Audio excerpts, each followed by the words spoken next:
안녕하세요. 저는 다나카 유미라고 합니다. 도쿄 시부야구에 위치한 명문 사립대학교 국제관계학과 1년생이에요. 우리 집은 3대째 정치인 가문입니다. 할아버지는 문부과학성 전직 관료셨고 아버지는 자민당 구의원으로 활동하고 계시죠. 제가 처음 SNS를 시작한 건 고등학교 3학년 때였어요. 처음엔 그냥 일상을 공유하는 정도였는데 한국 관련 콘텐츠를 올릴 때마다 조회수가 폭발적으로 늘어나는 걸 발견했거든요. 오늘도 한국이 독도 망언을 했네요. 정말 지겹지 않나요? 이런 영상을 올리면 하루 만에 조회수 10만을 넘기기 일쑤였어요. 댓글도 폭주했죠. 유미 말이 맞아. 한국은 정말 문제 많은 나라야. 역시 우리 유미가 진실을 말해주네. 구독자 10만 찍고 더 많은 진실 알려줘. 그렇게 저는 어느새 7만 명의 팔로워를 거느린 반한 인플루언서가 되어 있었습니다. 매주 화요일과 금요일 정기적으로 한국을 비판하는 콘텐츠를 올렸어요. 우리 집 분위기도 제 활동을 뒷받침해줬어요.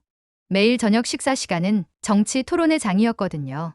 유미야, 내 영상 봤는데 정말 잘했더라. 젊은 세대가 이런 올바른 역사의식을 가져야 해. 아버지가 만족스러운 표정으로 말씀하셨어요. 그래, 우리가 조선을 얼마나 발전시켜줬는데 감사할 줄도 모르고. 할아버지도 거들어 주셨죠.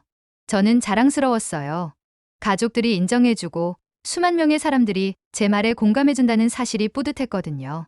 한국 문화, K-POP, 그거 다 우리 J-POP 베낀 거잖아요. 독창성 하나 없는 나라예요. 한국 드라마가 인기, 웃기지 마세요. 우리 일본 드라마가 훨씬 수준 높죠. 이런 내용들로 콘텐츠를 만들었어요. 시청자들도 열광했고 광고 수익도 꽤 괜찮았습니다. 그런데 대학 입학 후 상황이 달라졌어요. 국제관계학과 필수 과목 중에 아시아 문화체험이라는 수업이 있었거든요. 각자 아시아 국가 하나를 선택해서 일주일간 체험학습을 하고 보고서를 제출하는 과목이었죠. 저는 태국으로 갈래요. 저는 베트남이요. 친구들이 너도 나도 동남아시아 국가들을 선택하는 가운데 담당 교수님이 저를 따로 부르셨어요. 다나카 양, 너는 한국으로 가는 게 어떨까? 내가 평소에 한국에 관심이 많다고 들었는데 순간 당황했어요. 관심이 많긴 하지만 좋은 쪽은 아니었거든요. 교수님, 저는 한국보다는 다른 나라가. 아니야. 젊은 시절에는 편견 없이 직접 보는 게 중요해. 특히 가까운 이웃 나라를 제대로 아는 건 국제관계학을 공부하는 학생에게 필수야. 결국 거부할 수 없었어요. 학점이 걸린 필수 과목이었거든요. 집에 돌아가서 이 소식을 전하자 가족들의 반응이 엇갈렸어요. 뭐, 한국에 간다고? 아버지가 인상을 찌푸리셨어요. 그런 반일 국가에 내 딸이 가다니. 하지만 직접 가서 보는 것도 나쁘지 않을 것 같은데요. 어머니가 조심스럽게 말씀하셨어요. 유미가 더 확실한 근거를 가지고 콘텐츠를 만들 수 있을 거예요. 할아버지는 한참을 생각하시더니 말씀하셨어요. 그래, 적을 알고 나를 알면 백전백승이라고 하지 않나. 가서 그 나라의 실상을 똑똑히 보고 와라. 저도 그렇게 생각했어요. 직접 가서 한국의 후진적인 모습들을 카메라에 담아오면 더욱 설득력 있는 콘텐츠를 만들 수 있을 거라고요. 그날 밤 저는 구독자들에게 예고 영상을 올렸어요. 여러분, 곧 한국에 가게 됐어요. 대학 과제 때문에 어쩔 수 없이 가는 거지만 이번 기회에 한국의 진짜 모습을 여러분께 보여드리겠습니다.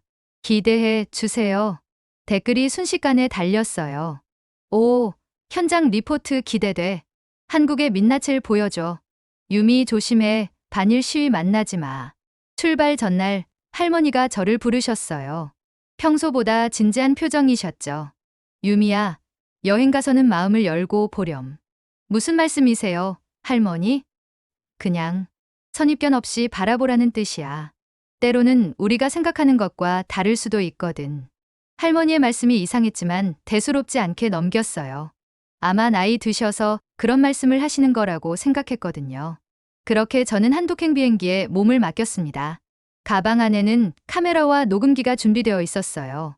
한국의 부족한 모습들을 낱낱이 기록해서 더욱 강력한 콘텐츠를 만들겠다는 다짐으로 가득했죠. 인천국제공항에 도착하는 순간까지도 저는 확신했어요. 이번 여행이 제 신념을 더욱 확고하게 만들어줄 거라고요. 하지만 그때의 저는 몰랐습니다. 앞으로 일주일이 제 인생을 완전히 뒤바꿔 놓을 거라는 사실을요. 이부 마음의 균열. 김포공항에 도착한 순간부터 예상과 달랐어요. 공항이 정말 깨끗하고 시설이 현대적이었거든요. 하네다 공항과 비교해도 전혀 뒤지지 않았습니다. 생각보다 괜찮네. 속으로 중얼거렸지만 카메라는 돌리지 않았어요. 이런 모습은 제 콘텐츠에 맞지 않으니까요. 공항에서 서울 시내로 가는 버스를 탔는데 또 놀랐어요. 버스가 정말 깨끗하고 좌석도 편안했거든요. 교통카드 시스템도 일본보다 더 편리해 보였어요. 2004년부터 전국 호환 교통카드를 도입했다고? 우리보다 빠르네. 창밖으로 보이는 서울의 모습에 더욱 당황했어요. 깔끔한 도로, 질서정연한 교통 상황, 현대적인 고층 건물들. 제가 상상했던 후진국의 모습과는 완전히 달랐습니다. 한강을 건널 때는 정말 놀랐어요. 강 양쪽으로 펼쳐진 서울의 스카이라인이 웅장했거든요. 한강공원도 잘 정비되어 있었고 시민들이 여유롭게 운동하고 산책하는 모습이 평화로워 보였어요. 호텔에 체크인할 때도 충격이었어요. 직원이 유창한 일본어로 응대해 주셨거든요. 어서 오세요. 즐거운 여행 되시길 바랍니다. 정말 친절하고 세심한 서비스였어요. 도쿄의 호텔들과 비교해도 전혀 뒤지지 않았습니다. 첫날 저녁 한국 전통 음식을 먹었는데 정말 맛있었어요. 불고기의 깊은 맛, 김치의 시원한 맛. 일본에서 먹던 한국 음식과는 차원이 다른 맛이었습니다. 이거 정말 맛있는데? 하지만 여전히 카메라는 꺼내지 않았어요. 이런 긍정적인 모습들은 제 계획에 없었거든요. 둘째 날 경복궁을 방문했습니다. 가이드의 설명이 시작되자 놀라운 이야기들이 쏟아져 나왔어요. 경복궁은 1395년에 건립된 조선 왕조의 정궁입니다. 600년이 넘는 역사를 자랑하죠. 궁궐의 웅장함과 아름다움에 압도되었어요. 근정전의 장엄한 모습, 경회로의 우아한 자태. 이런 건축물이 600년 전에 만들어졌다니 믿기지 않았습니다. 조선시대에는 세계 최초로 금속 활자를 발명했고 치국이, 해시계 등 과학기술도 매우 발달했어요. 가이드의 설명을 들으며 혼란스러웠어요. 제가 알던 조선과는 너무 다른 모습이었거든요. 한옥마을에서는 더 큰 충격을 받았어요.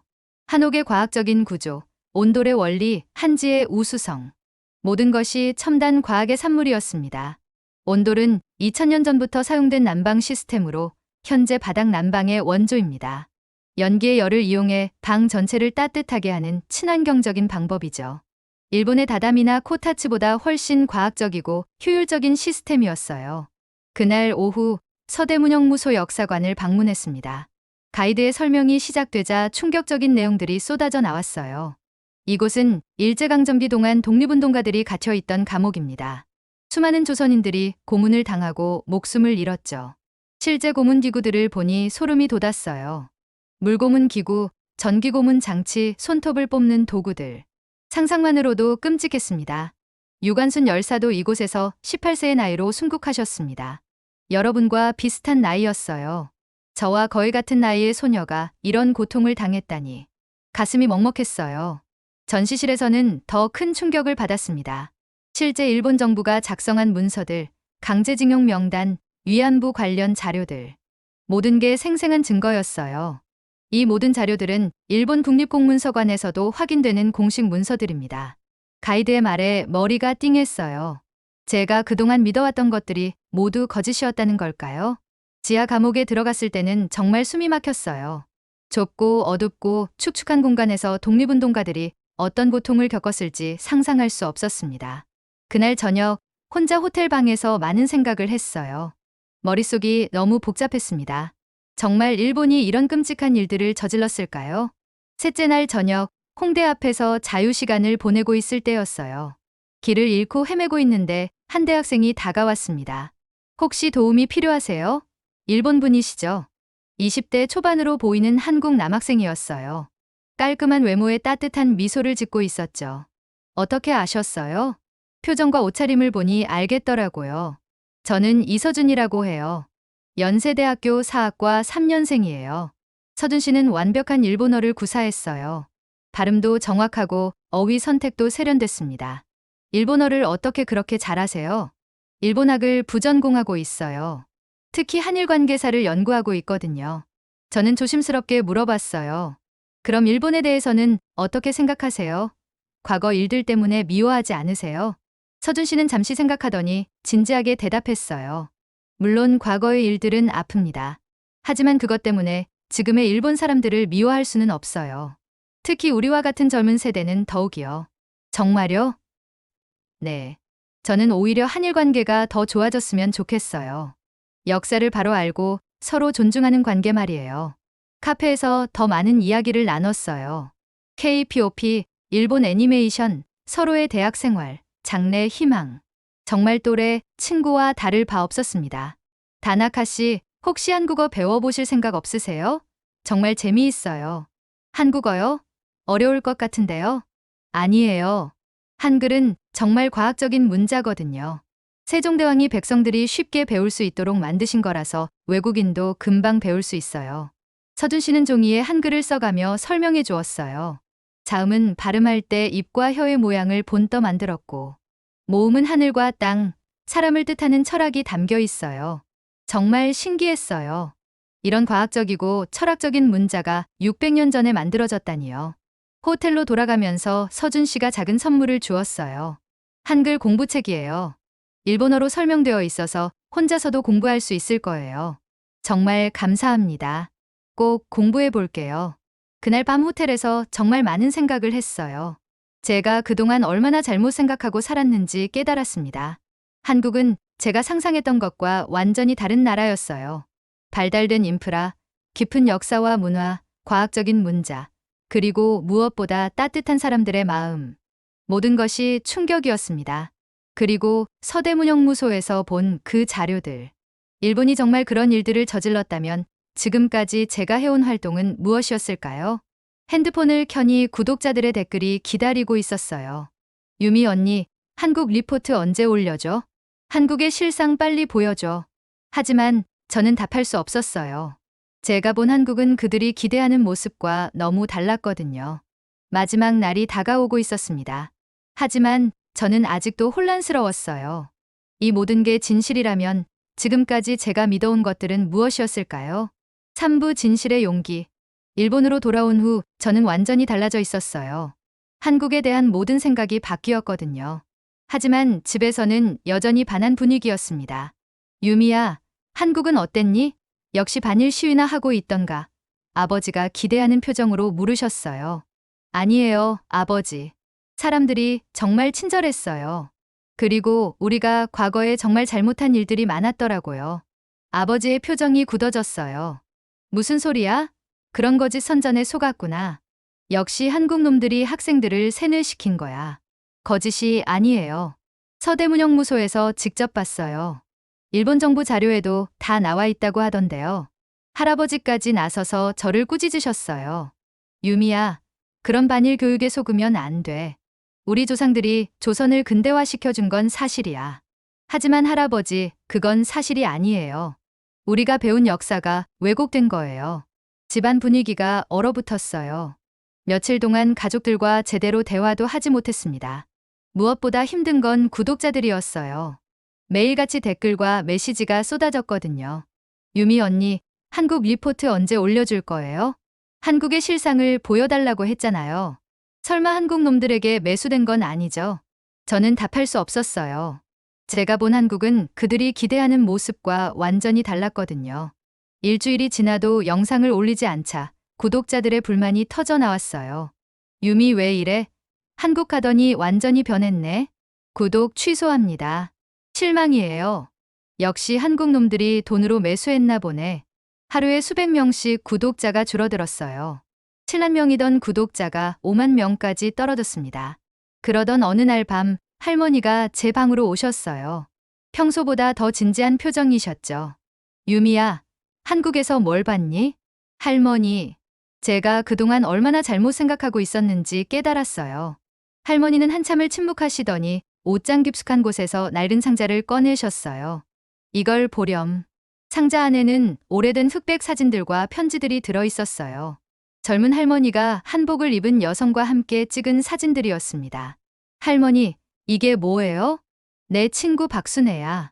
나와 같은 나이였지. 1943년에 만났어. 1943년이면. 그래, 전쟁 중이었지. 순애는 여자 정신대로 끌려와서 군수공장에서 일했어. 나는 그곳에서 사무일을 도와주고 있었고 할머니의 목소리가 떨리기 시작했어요. 처음에는 나도 조선 사람들을 무시했어. 하지만 순애를 알게 되면서 생각이 바뀌었지. 그 아이는 정말 착하고 똑똑했거든. 사진 속 할머니와 박순애 할머니는 정말 친해 보였어요. 함께 웃고 있는 모습이 자매 같았습니다. 순애는 고향에 남겨둔 가족 얘기를 자주 했어. 어린 동생들을 돌봐야 한다면서 열심히 일했지. 돈을 모아서 고향에 보내고 싶어 했어. 할머니가 편지를 꺼내 보여주셨어요. 한글로 쓰인 편지였는데 할머니가 읽어주셨어요. 사치코 언니, 오늘도 고마웠어요. 언니가 가르쳐준 일본어 덕분에 일이 훨씬 수월해졌어요. 언니는 정말 좋은 사람이에요. 전쟁이 끝나면 우리 고향에 놀러 오세요. 우리 어머니가 맛있는 김치를 만들어 드릴 거예요. 할머니, 그럼 할머니는 한글을 읽을 수 있으세요? 순애가 가르쳐줬거든. 나도 일본어를 가르쳐주고 그 아이는 나에게 한글을 가르쳐줬어. 할머니는 계속 이야기해 주셨어요. 박순애 할머니가 얼마나 가족을 사랑했는지, 고향을 그리워했는지, 그리고 할머니에게 얼마나 친절했는지.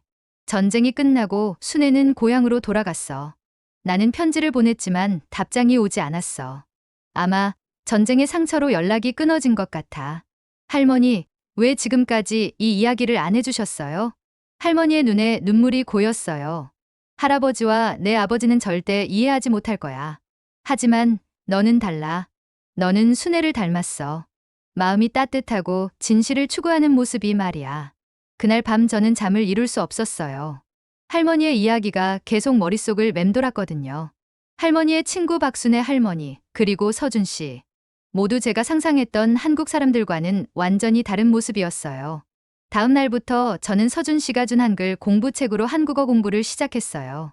할머니도 몰래 도와주셨죠. 이 글자는 안녕하세요야. 순애가 매일 이렇게 인사했었지. 할머니와 함께 한국어를 배우면서 박순애 할머니의 이야기도 더 많이 들을 수 있었어요. 정말 따뜻하고 순수한 분이셨던 것 같아요. 한 달이 지나자 간단한 한국어는 할 수 있게 됐어요. 서준 씨에게 한국어로 메시지를 보내니 정말 기뻐하더라고요. 다나카 씨 한국어 실력이 벌써 이렇게 늘었어요? 정말 대단해요. 서준 씨는 한국의 다양한 문화를 소개해 주었어요. 한국의 현대사, K-드라마, K-POP의 진짜 의미, 한국 청년들의 꿈과 고민들. 모든 것이 새로웠어요. 한국 청년들도 일본 청년들처럼 취업 걱정하고 연애 고민하고 미래에 대한 불안감을 가지고 있어요. 우리는 생각보다 많이 비슷해요. 3개월 후 대학에서 전국 한국어 스피치 대회 공고를 봤어요. 저는 망설임 없이 참가 신청을 했습니다. 유미야, 정말 나갈 거야? 내 아버지가 알면. 담임 교수님도 걱정하셨어요. 네, 저에게는 꼭 전하고 싶은 이야기가 있어요. 집에서는 예상대로 폭풍이 일었어요. 절대 안 돼. 우리 가문의 체면이 말이 아니야. 당장 포기해. 아버지가 극구 반대하셨지만 저는 굽히지 않았어요. 아버지, 저는 거짓말을 할 수 없어요. 제가 본 것이 진실이에요. 내가 본 게 뭔데? 한국 놈들의 세뇌야.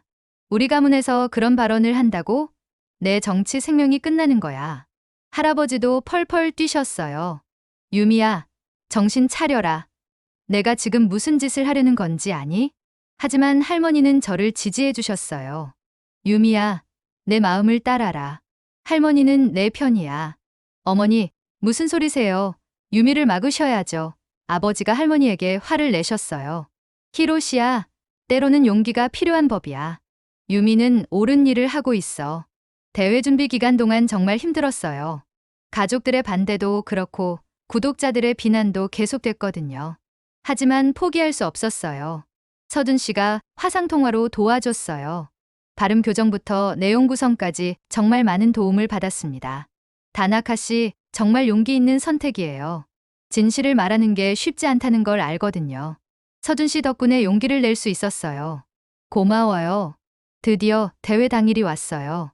도쿄의 큰 홀에서 열렸는데 정말 많은 사람들이 왔더라고요. 한국 총영사관 관계자들과 언론사 기자들도 참석했습니다. 가족들은 아무도 오지 않았어요. 할머니조차 아버지 때문에 올 수 없었죠. 하지만 저는 포기하지 않았습니다. 제 순서가 왔어요. 떨리는 마음으로 무대에 올랐습니다. 관객석을 바라보니 수백 명의 사람들이 저를 바라보고 있었어요. 안녕하세요. 저는 다나카 유미입니다. 한국어로 인사하니 박수가 나왔어요. 저는 1년 전까지 한국을 미워했습니다. SNS에서 혐한 콘텐츠를 만들어 7만 명의 구독자를 거느린 인플루언서였어요. 관객석이 조용해졌어요. 모든 사람들이 집중하고 있었습니다. 대학 과제로 한국에 가기 전까지 저는 한국이 거짓말쟁이 나라라고 믿었어요. 하지만 서울에 도착한 순간부터 제 생각이 틀렸다는 걸 깨달았습니다. 제 목소리에 감정이 실렸어요. 서대문형무소에서 저는 일본이 저지른 끔찍한 역사를 마주했어요. 18세 유관순 열사가 고문받으며 죽어간 그 감옥에서 저는 깨달았습니다. 제가 그동안 믿어온 역사가 거짓이었다는 것을요. 관객석에서 훌쩍이는 소리가 들렸어요. 홍대에서 만난 이서준 씨는 과거의 아픔에도 불구하고 저에게 따뜻한 손길을 내밀어 주셨습니다. 한국어를 가르쳐주고 한국의 진짜 모습을 보여주셨어요. 저는 할머니 이야기도 했어요. 그리고 70년 전 제 할머니와 친구였던 박순애 할머니. 강제로 끌려와 고생하면서도 할머니에게 한글을 가르쳐주고 따뜻한 마음을 나눠주셨던 분 말이에요. 마지막 순간 저는 깊게 숨을 들이마시고 가장 중요한 말을 했어요. 일본은 한국에게 진심으로 사과해야 합니다. 과거의 잘못을 인정하고 반성해야 해요. 그리고 저는 앞으로 한일 우정의 다리가 되겠습니다. 더 많은 일본 청년들이 진실을 알 수 있도록, 두 나라가 서로를 이해할 수 있도록 노력하겠습니다. 연설이 끝나자 홀 전체가 박수 소리로 가득 찼어요. 몇몇 분들은 눈물을 흘리고 계셨죠. 결과 발표에서 제가 최우수상을 받았어요. 상을 받는 순간 눈물이 쏟아졌습니다. 무대에서 내려오니 한국 총영사님이 저를 찾아오셨어요. 정말 감동적인 연설이었습니다. 용기 있는 발언에 깊이 감사드려요. 감사합니다. 진실을 말한 것뿐이에요. 혹시 한국 유학에 관심 있으세요? 서울의 대학교에서 장학금을 제공할 의향이 있다고 하는데요. 정말요? 꼭 공부하고 싶어요. 집으로 돌아가는 길에 휴대폰이 울렸어요. 할머니였습니다. 유미야, 뉴스로 봤어. 정말 자랑스럽구나. 순애도 하늘에서 기뻐하고 있을 거야. 할머니, 고마워요. 할머니가 용기를 주셨어요. 내 아버지도 지금 많이 고민하고 계셔. 아마 마음이 바뀌실 거야. 집에 도착하니 아버지와 할아버지가 거실에 앉아 계셨어요. 아버지의 표정이 복잡해 보였습니다. 유미야, 앉아봐. 아버지가 한참을 말없이 계시더니 입을 여셨어요. 내 연설을 봤다. 그리고 많은 생각을 했어. 아버지, 아빠가 잘못 생각했나 보구나. 내가 본 것들이 진실이라면 우리가 바뀌어야 하는 건지도 모르겠어. 할아버지도 말씀하셨어요. 내가 너무 고집스럽게 살았나 보다. 내 말을 들어보니 부끄럽구나. 그날 밤 가족 모두가 처음으로 진솔한 대화를 나눴어요. 할머니도 박순애 할머니 이야기를 모두 털어놓으셨습니다. 이제 우리 가족도 새로 시작하자. 유미의 꿈을 응원해줘야지. 아버지의 말씀에 모든 가족이 울컥했어요. 지금 저는 한국어 공부에 매진하고 있어요. 매주 토요일에는 도쿄 한국문화원에서 한국어 수업을 듣고 한국인 유학생들과도 교류하고 있습니다. 서준 씨와도 계속 연락하며 지내고 있어요. 올여름에는 드디어 가족 모두가 한국을 방문할 예정입니다. 할아버지도 직접 보시고 판단하겠다고 하셨거든요. 대학은 서울의 대학교 한일관계학과로 교환학생을 가기로 했어요. 한일관계 개선을 위한 연구를 하고 싶습니다. 제 유튜브 채널도 완전히 바뀌었어요. 이제는 한일 문화 교류와 상호 이해를 위한 콘텐츠를 만들고 있어요. 구독자 수는 줄었지만 진심으로 응원해주는 분들이 늘어나고 있습니다. 제가 이 이야기를 들려드리는 이유는 단 하나예요. 편견이 얼마나 무서운 것인지, 그리고 용기를 내어 진실을 마주했을 때 얼마나 아름다운 변화가 일어나는지 보여드리고 싶었거든요. 한국의 지하철은 세계에서 가장 정확하고 깨끗하다고 알려져 있어요. 한글은 유네스코가 인정한 과학적 문자입니다. 김치는 미국 타임즈가 선정한 세계 5대 건강식품 중 하나죠. 그리고 무엇보다 한국 사람들의 따뜻한 마음은 세계 어디서도 찾아볼 수 없는 보물이에요. 저는 이제 한일 우정의 가교 역할을 하는 것이 제 사명이라고 생각해요. 과거의 아픈 역사를 외면하지 않으면서도 미래에 대한 희망을 품고 살아가는 것. 그것이 바로 진정한 용기라고 생각해요. 여러분도 용기를 내어 편견의 벽을 넘어보세요. 그 너머에는 더 넓고 아름다운 세상이 기다리고 있을 거예요. 제가 그랬던 것처럼 말이에요.